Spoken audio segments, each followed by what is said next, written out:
What's up, folks? Welcome back to another edition of Trinity Road Times. This is Jackson today.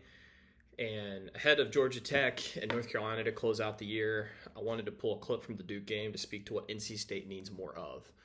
And no, it's not what you're thinking. We don't need more two tight end sets, but I think what we've seen throughout this year is an offense that has struggled to run the ball effectively. They're 94th in rushing success rate, so they're falling behind the chains pretty quickly when they run the ball. And they're 101st in early downs EPA, expected points added, which is a measure of how effective you are early on in a set of downs moving the ball. And that's setting up CJ Bailey for failure. We saw Duke use a lot of sim pressure on long third downs to really mess with his vision. He was struggling to read the field, had one of his worst games, if not his worst game, in an NC State uniform. And the way you can fix that is by improving first and second down, making sure that when you get to third down, you're in a good spot. So what are we looking at here? State is in 22, or I guess we're going to start in 12 personnel. So we've got one running back in Jordan Waters. We've got Dante Daniels down here as one tight end, and we've got Justin Jolie here as your second tight end. We've got DeMarcus Jones and Jacoby Baldwin as your two kind of air quote wide receivers. If opposing defensive coordinators see these two on the field, they're generally going to know that it is a running play. But all NC State's going to do here is run inside zone. You're actually going to get DeMarcus Jones coming back down on an escort or crackback block to get this defensive end here, and everybody's just going to block to the boundary side. So they're going to block to the right. So you're going to get kind of these four to these three and whatever comes in from the box. And then you're going to get these three for this general direction.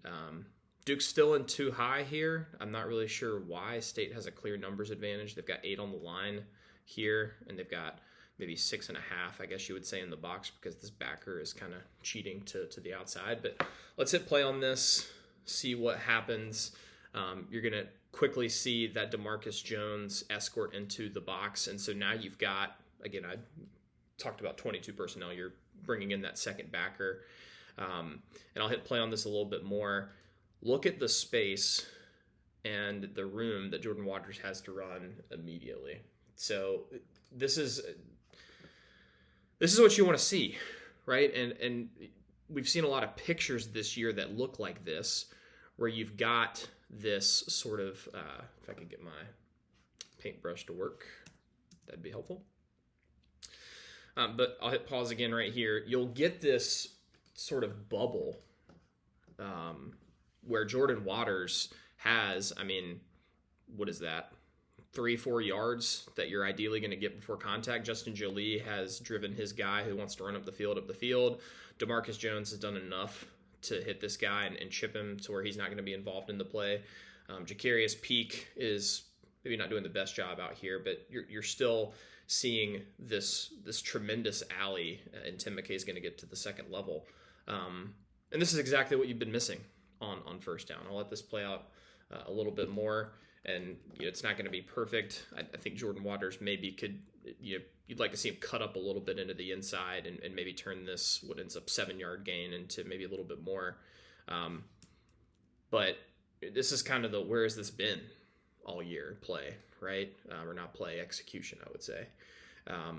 State actually ran this play twice more, and both of them went for no or negative yards because guys did not block in the same direction. But this is what you need more of. You're going to play two teams that do really well on the ground defensively, and you're going to play on the road if you want a chance to get to a bowl game and to get to 6 wins, or hopefully 7 wins would be ideal.